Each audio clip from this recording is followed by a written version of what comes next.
avec elles et faites ce que vous voulez. Ils vont dire non, non, non, nous n'en voulons pas, nous ne voulons pas justement aller avec les filles. Cette fois, notre objectif, c'est d'avoir les rapports sexuels avec les malaks ou les messagers. On parle des anges. Une génération perverse, une génération morte. En fait, qu'est-ce qui se passe?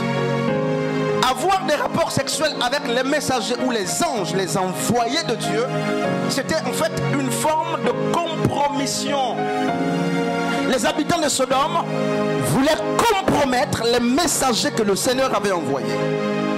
Et l'on doit se battre, n'est-ce pas, pour préserver ces hommes. Et vous connaissez la suite. La Bible dit, la ville a été détruite. Toute la ville a été détruite, sauf Lot et ses petits-enfants. Sa femme, qui a d'ailleurs, n'est-ce pas, manqué de respecter l'instruction, s'est transformée, n'est-ce pas, à une montagne, n'est-ce pas, de sel. Bref, frère, laisse que je descende maintenant là, n'est-ce pas? Vous connaissez l'histoire. Alors, Lot, c'est qui aujourd'hui? Les malaks ou les messagers? C'est qui aujourd'hui? Sodome et Gomorrhe. Où est-il? Ce coin. Homme de Dieu, femme de Dieu. Je parle en quelques minutes, on part. De quelle génération sommes-nous?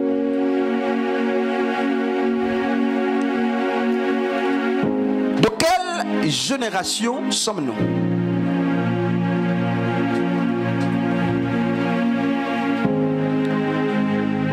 Es-tu Lot, la fille de Lot, le messager, ou es-tu un habitant de Sodome et Gomorrhe? Quand tu te regardes toi-même, tu es à quel niveau? Sodome et Gomorrhe, semble-t-il, d'après l'histoire, a été détruit. Mais non, Sodome n'a jamais été détruit. Sodome, qui a été détruit, si vous voulez, a été restauré aujourd'hui. Et même nos églises sont devenues Sodome et Gomorrhe, où règne l'infamie. Sodome et Gomorrhe. Écoute le message que je t'ai passé ce matin. Si cette église s'est transformée en Sodome et Gomorrhe, il n'y a qu'une seule chose. L'avertissement, justement, par Abraham et la destruction par les messagers de Dieu. Si l'église de Dieu s'est transformée en Sodome et Gomorrhe, c'est normal qu'on constate là, n'est-ce pas, des gens qui soient capables de tuer les lumières. Quand l'église se transforme en Sodome et Gomorrhe, les diplômes, on peut les acheter. On n'est plus mortifié, on n'a plus mal. Quand l'église se transforme en Sodome et Gomorrhe, on peut s'asseoir à côté des autres, mais il n'y a pas de paix. Quand l'église se transforme en Sodome et Gomorrhe, la Bible dit que Dieu est sur le point de détruire Sodome et Gomorrhe. Et il peut nous passer naturellement le même message. À Sodome et Gomorrhe, il n'y avait plus la crainte de Dieu. À Sodome et Gomorrhe, il n'y avait plus le respect pour la chose de Dieu. C'est ainsi que les habitants veulent coucher avec les anges. Ils veulent détourner, n'est-ce pas, l'attention des oins. Et il y a des oins ici, chacun à son niveau de responsabilité, en train aussi d'être séduit, n'est-ce pas, par les sodomites. Je voudrais que tu lèves ta main, que tu dises je suis sodomite ou gomorrite. Frères et sœurs, notre génération se meurt. Et le Seigneur me dit de te dire, ou m'envoie te dire, que de la même manière qu'il a détruit Sodome, c'est le même Dieu qui a détruit Sodome et Gomorrhe. C'est le même Dieu dans Genèse chapitre 6 justement, qui s'est levé pour détruire toute la terre. Alors qu'au temps de Noé, la terre était pervertie. Le péché avait atteint le paroxysme. Je ne connais pas lequel péché était-il question, mais la Bible nous fait comprendre que même les anges descendaient, les anges déchus descendaient pour avoir des rapports sexuels encore avec des hommes. Et de là naissaient des néphilim. Et lorsque le péché, toutes les fois où le péché s'est levé comme une montagne jusqu'à Dieu, il n'y a qu'une chose à faire. Soit le pécheur, n'est-ce pas, se détourne, mais soit le Seigneur détruit. Soit le pécheur se détourne, soit le Seigneur détruit. Alors regarde-toi frère, regarde-toi église, regarde-toi cher responsable, cher leader, chère fille, chère soeur, cher frère, cher pasteur, cher ancien. Regarde-toi, est-ce que tu n'es pas en train de vouloir corrompre les mœurs de Dieu parce que tu es habitué à un système de corruption, n'est-ce pas? Est-ce que nous sommes encore, n'est-ce pas, dans la voie de Dieu, où nous sommes désormais en train de travailler pour la perversion des messagers? Nous sommes là ce matin, chacun avec sa tunique royale. Nous sommes royalement assis. Nous sommes royalement assis. Avec des éducations parfois tordues. Pas à cause des parents, mais à cause des cœurs des gens. Royalement assis. Avec les cœurs pleins d'hypocrisie, Sodome. Nous sommes royalement assis. Avec des intentions impures. Nous sommes royalement assis. Nous avons adoré, nous avons loué, nous avons prié. Et maintenant que nous sommes en train de nous attabler, regarde ce qui sort. Qui es-tu? Et où es-tu? Qui es-tu? Qui de nous est capable de dire je suis un tel aujourd'hui? Il y avait à Sodome et Gomorrhe une famille injuste. C'était la famille de Lot.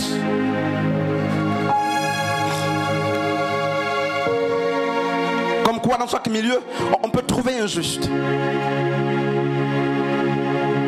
Dans chaque coin, même lorsque le mal a atteint l'apogée, on peut toujours trouver un oint, on peut toujours trouver quelqu'un qui craint le Seigneur. C'est ainsi dans la génération de Noé. Noé a été mis à part, comme au temps de Lot aussi. Lot mis à part. Et puis le Seigneur dit qu'il veut frapper, qu'il veut détruire, mais il regarde, il cherche ce juste qu'il va épargner. Frères et sœurs, même dans ta manière de servir, dans ta petite manière de servir Dieu, est-ce qu'il y a là encore la crainte de Dieu? Est-ce qu'on peut trouver une hausse de crainte de Dieu aujourd'hui dans l'église? Est-ce qu'on peut encore trouver les gens qui combattent, n'est-ce pas, pour le maintien de la foi? Les gens capables de dire qu'il faut qu'on aille à l'essentiel. Plus de crainte de Dieu. Il semble que la crainte tend vers la disparité ou la disparition. Pourquoi les jeunes filles comme les jeunes gens veulent se donner à ce qui est mal? Et puis il ne reste plus que les carapaces charnelles que nous portons. C'est-à-dire des titres, des ministères, des fonctions. Carapaces. Et puis Yeshua va dire que plusieurs de sa génération étaient comme des tombeaux blanchis.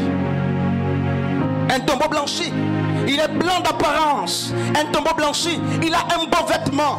Un tombeau blanchi, il marche. Un tombeau blanchi peut enseigner, peut prêcher, peut chanter. Un tombeau blanchi fait tout comme les hommes font. Mais la Bible rappelle que c'est un tombeau. C'est que c'est un mort. Un mort qui, semble-t-il, a la capacité de bouger pour tromper la vigilance. Église, où es-tu? Où sommes-nous en train d'aller? Où sommes-nous en train d'aller, frères et sœurs? Quel type de prédication faut-il pour cette génération qui se meurt? La paix, l'amour, la joie, la circoncision. Quelle est la prédication qui sied pour notre génération? Le bon serviteur sait ce qu'il faut donner au temps convenable. À quel temps sommes-nous? Frères, il nous faut identifier le moment dans lequel nous sommes pour adapter notre prédication. L'église a besoin d'une réelle restauration. L'église a besoin d'une réelle restauration. L'église a besoin d'une restauration authentique. L'église a besoin de la conversion. Permettez que je le dise. L'église doit se convertir. Écoute frère, il y a des circoncisions mal faites. Quand on coupe le prépuce de l'enfant, quand c'est mal fait, quand c'est pas bien soigné, ça sent, ça pourrit. Et il faut qu'on appelle au chirurgien pour qu'il continue l'opération. Et notre église, merci Seigneur, semble-t-il, a manqué d'être vraiment circoncis à la place ou la manière qu'il faut. C'est pourquoi j'ai envie de convoquer à nouveau le médecin par excellence, qu'il vienne refaire la circoncision. L'église doit se convertir. Il semble que ça sonne mal, parce qu'on ne peut pas demander à l'église de se convertir, bien sûr. Elle doit se transformer, l'église de Dieu. Il n'y a plus la crainte de Dieu. Nous sommes luxueusement en train de vivre une chrétienté d'habitude. Nous sommes royalement en train de vivre, n'est-ce pas, un christianisme d'expérience. Nous sommes en train de vivre des ministères par habitude. Mais écoute frère, le Seigneur renouvelle ses bontés chaque jour. Quand tu t'observes, tu te regardes, tu es circoncis là, toi, quand tu te vois là, femme ou homme là, la circoncision là, ça n'a rien à voir. Je parle de la circoncision du cœur. Que l'église réclame en toute humilité, n'est-ce pas, une nouvelle saison. Que l'église réclame en toute humilité une autre circoncision. Peut-être que c'est les ongles qui ont été circoncis hier. Peut-être que c'est les cheveux qui ont été circoncis, mais en fait, Dieu veut la circoncision du cœur. Quelle est la partie de ton cœur que tu as donnée à Dieu pour qu'elle passe par la circoncision? Merci Seigneur. Ah oui. Quelle est la partie de ton cœur que tu as donnée à Dieu pour que le Seigneur fasse l'exercice de la circoncision? Si c'est le cœur, la transformation doit être évidente et réelle. Paul dit à Timothée que tes progrès, n'est-ce pas, soient palpables, évidents devant les hommes et devant Dieu. Devant les hommes et devant Dieu. Devant les hommes, regarde-toi, frère, sœur, luxueusement, tu es ancienne, tu es chantre, tu es responsable, mais tu peux te permettre de faire comme tu veux. Tu peux te permettre, n'est-ce pas, de faire entrer dans l'église de Dieu le faux étranger, des mœurs sataniques qui viennent pour polluer le voisinage, pour polluer et pour tuer même les innocents. Nous sommes en train de répandre le sang des innocents par nos actions impures. Mais écoute frère, le Seigneur a longtemps averti par des thématiques et des prédications, mais le même Seigneur qui avertit, c'est celui qui frappe. Le Dieu qui avertit, c'est celui qui réprimande. Écoute frère, je finis quelque part. Ne détournons pas l'attention des messagers de Dieu ou des ouans de Dieu, des justes à côté de nous. Nous sommes en train de tuer la racine véritable. Et notre chrétienté a perdu de puissance. Pourquoi? L'Esprit de Dieu c'est soit éteint, soit il est attristé. Paul dit n'attristez pas l'Esprit. D'une manière chronologique, il va plus loin. N'éteignez pas l'Esprit de Dieu. Si certains ont attristé, d'autres l'ont même éteint. Mais un esprit éteint, c'est une vie qui se meurt, frères et sœurs. Un esprit éteint, c'est un ministère qui se meurt. Et je vais te rappeler quelque chose de très important. De très important. Si tu es Ève dans ce ministère, il faut comprendre la place de Ève. N'est-ce pas? Si tu es Paul dans ce ministère, il faut comprendre la place de Paul. Si tu es Lévi ou Matthieu, il te faut comprendre la place de Lévi. Parce que dans Jean chapitre 17, il y a un seul qui a élevé une prière vers le Père. Jean chapitre 17, Yeshua c'est le seul qui a élevé vers le Père la prière pour dire Père, je t'ai glorifié, j'ai fini la mission, je t'ai glorifié, j'ai fini la mission. Et dans Genèse chapitre 3, Genèse chapitre 4, 5, vous verrez comment le même Seigneur procède avec Adam. Adam, où es-tu? Ève n'a jamais été interpellée parce que la mission de l'Éden n'était pas confiée à Ève. Ève, écoute-moi, écoute-moi. Ève, c'est du peuple là, écoutez-moi bien frère. Ève, écoute-moi très bien. Le jardin ne t'a pas été confié. Ève, écoute bien. Tu es l'aide semblable d'Adam. Écoute-moi Ève. Dieu ne t'a jamais appelé lorsque le chef-d'œuvre de l'Éden est tombé. Dieu a appelé Adam, où es-tu? Ne viens pas jouer avec le jardin qui appartient, dont la gestion appartient, n'est-ce pas, en grande partie à Adam. Malheur à quiconque, Malheur à nous, frères et sœurs, lorsque nous nous lèverons pour faire l'œuvre de Dieu avec négligence. Malheur à quiconque se prêtera à l'exercice. Malheur à quiconque recevra sur lui une imposition de main, une huile particulière pour un service spécifique, mais qui manquera de faire ce pourquoi il a été consacré.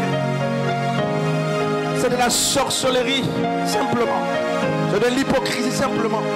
Des gens qui ont été oints, il semble qu'ils ont été oints pour le mal.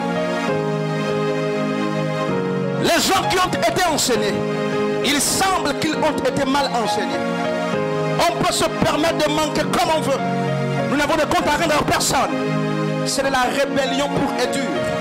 Et à cause du péché de la rébellion, un homme qui était bien vêtu, la Bible dit justement dans Ésaïe 14, Ézéchiel 28, que cet ange, dans le christianisme, brillait. C'était un ange étincelant. Il brillait, il émettait la lumière. Lucifer, dit-on, c'était aussi un porteur de lumière. Il était haut placé, bien placé. Mais la Bible dit qu'il commençait à murmurer contre Dieu. Il commençait à se battre contre Dieu dans son cœur. Il commençait, n'est-ce pas, à voir Dieu comme un adversaire.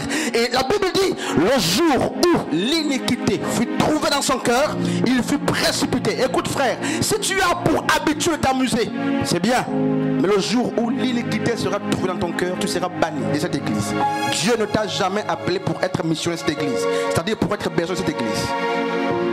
Dieu ne t'a pas donné la vision de l'église. Tu t'es fondu, tu te fonds comme Yeshua l'a fait avec ses apôtres. Mais quand on se fonde la vision, on marche selon la vision. Ne créez pas de vision dans la vision. Ne créons pas de vision dans la vision. Ne créons pas de vision dans la vision par nos comportements, frères. Chacun sera interpellé. Mais moi je te rappelle qu'Adam c'est pas toi. Pour ici, Adam c'est pas toi. Fais ce que tu veux, mais sache. Ecclésiaste chapitre 12. Salomon dit justement, jeune homme, réjouis-toi dans ta jeunesse. Oui, j'aime ce texte, n'est-ce pas? Jeune homme, réjouis-toi dans ta jeunesse. Livre-toi aux pensées de ton cœur, mais dis-toi qu'un jour. Il dit littéralement, si je dois avoir un langage, n'est-ce pas, terre à terre, donne-toi au plaisir, donne-toi au jeu, donne-toi à ce qui te fait plaisir au cœur. Fais ce qui te semble bon. Mens, vole, frustre les gens, triche, fais comme bon te semble. Mais c'est une conjonction de coordination, n'est-ce pas, de nuances. Il fait attention parce qu'un seul jour viendra où tu comparaîtras devant le grand trône blanc, où tu seras jugé pour des actions que tu auras posées sur terre. Et l'ancien ne sera pas là. Le pasteur ne sera pas là. Les murmures ne seront pas là. Tu seras face à toi-même. Tu seras face à ton propre destin. Tu seras face à ta propre responsabilité. Certains sont devenus insensibles à la voix de l'Esprit de Dieu. Les problèmes les ont rendus insensibles. Ils sont pires que les païens. La parole de Dieu n'a plus d'effet dans leur cœur. Ils sont morts.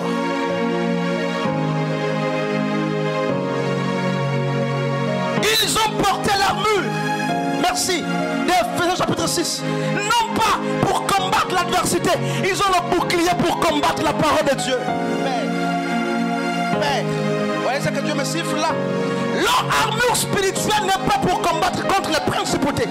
Les esprits, n'est-ce pas, qui sont suspendus entre le ciel et la terre, ou les princes de ce monde. Mais leur armure désormais se sert pour combattre les frères, pour combattre la parole, pour combattre la progression de l'œuvre.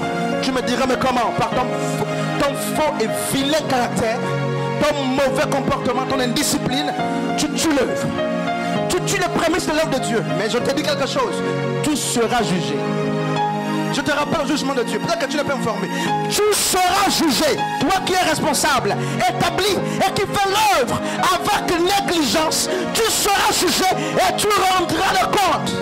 Toi qui as un âge de 14 ans, 13 ans, 15 ans, tu es conscient, tu as l'âge de la conscience. Tu seras jugé sévèrement pour avoir entendu ces choses.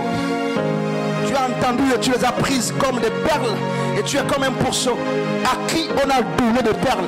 Te voici en train de jouer. L'amour semble-t-il en train de disparaître. La vérité semble-t-il en train de disparaître. La méthode semble-t-il en train de disparaître.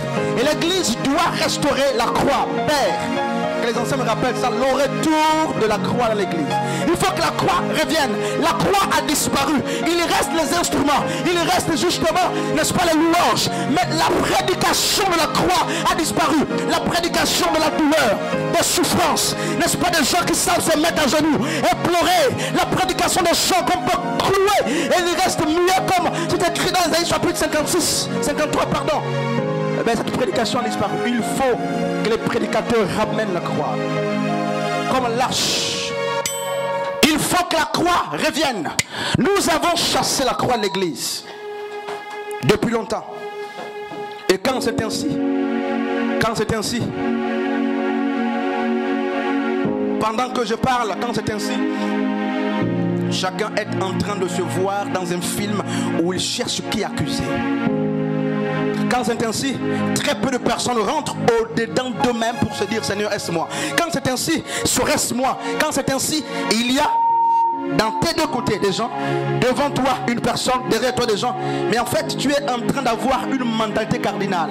N'est-ce pas? Les 4 points cardinaux dans ta réflexion. C'est là, c'est là, c'est là ou cela. Jamais au centre. C'est de toi que je parle. Je ne parle pas derrière, je ne parle pas devant, je te parle, toi qui écoutes, je te parle, frères et sœurs. Et si le Seigneur t'enlevait même aujourd'hui, et si tu mourrais même aujourd'hui, objectivement, si on te demandait de présenter les clauses ou le cahier de charges de ta vie chrétienne, il est griffonné, gommé, il est vide, qu'est-ce qu'on peut retenir? À ton niveau, à ton âge dans la foi, avec ton niveau dans la foi, avec tout ce que tu as entendu, regarde ce que tu es.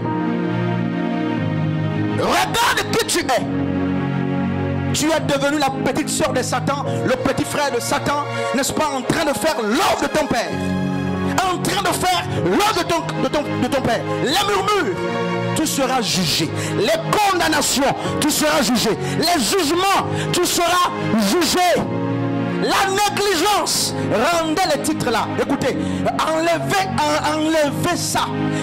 Enlevez les titres, les responsabilités. Enlevez-les, rendez au pied du maître. Si ça pèse, ce n'est pas votre armure. David a enlevé l'armure qui n'était pas lui. Il a dit à Saül, ça pèse sur moi. L'armure que je porte n'est pas moi. Je ne te ferai pas plaisir. S'il te plaît, malgré l'honneur royal, malgré le respect que j'ai pour toi, s'il te plaît, roi Saül, reprends ton armure, que je prenne ma propre armure pour combattre. Mais vous, nous avons par hypocrisie accepté ce qui pèse sur nous. Voici que tu es en train de perdre la force et les pédales. Les pieds sont coupés totalement. Pourquoi? L'arme pèse.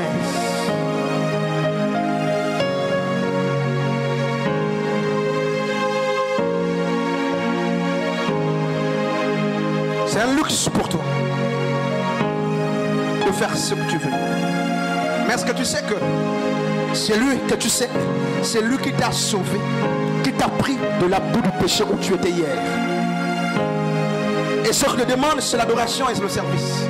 Il y a des gens qui n'arrivent pas à travailler ici. Écoute ce que Dieu me dit, là, frère. Tu ne travailleras jamais par la prière. Dieu me dit, il y a des délivrances qui ne s'opèrent que par le service. Un service bien fait va amener une certaine restauration. Il y a des gens qui prient tout jeunes pour recevoir, mais ce matin, Dieu me dit, tu recevras si tu sers bien. Continue de prier, tu ne verras rien. Continue de prier. Continue de prier. Il y a des délivrances qui ne s'opèrent que par le service. Et ceux qui ne l'ont pas compris seront en train de prier. Tu ne seras pas délivré. Nous trichons en paix. Nous volons en paix. Mais en fait, quelqu'un a un vêtement là. Après un vêtement qui traîne. Je vais finir là. Après une tenue qui traîne. Il n'y a pas un vêtement, rendez-les, enlevez. Frère, enlevez. Je nous parle en tout respect. Enlevons toutes les tuniques qui pèsent sur nous. Est-ce qu'ils sont capables de freiner notre marche? Depuis que tu as la tunique, regarde-toi, tu ne marches plus bien. Est-ce que la tunique t'a donné l'orgueil? Est-ce que la tunique t'a donné, n'est-ce pas, la faiblesse? Mais pourquoi depuis que tu as la tunique, tu n'avances plus? Qu'est-ce que la tunique est engendrée? La tunique devrait engendrer le sel, l'onction royale. Mais la tunique que tu portes aujourd'hui a engendré le mépris des autres, l'orgueil. Tu te surestimes. La tunique que tu portes aujourd'hui, c'est simplement la titrologie, n'est-ce pas? La responsabilité. Il n'y a rien d'autre, rien d'autre, rien d'autre, rien d'autre, rien d'autre. 2 Rois chapitre 5, à partir de verset 1er. La Bible dit, Naaman avait l'estime du roi. Non pas qu'il trichait pour être estimé par le roi, non pas qu'il volait quoi que ce soit pour être estimé par le roi, mais la Bible rappelle, Naaman était celui par qui la victoire était revenue en Syrie. C'est pourquoi cela a valu le respect du peuple et le respect du roi. Toi, tu veux être honoré en corrompant les gens?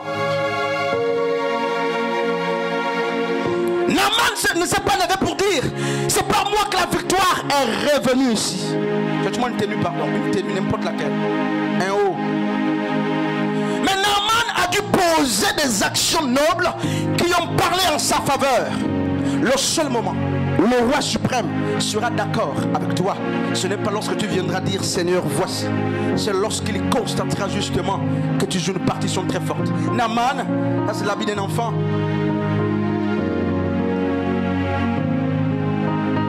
Amenez-moi un enfant ici. Amenez un enfant.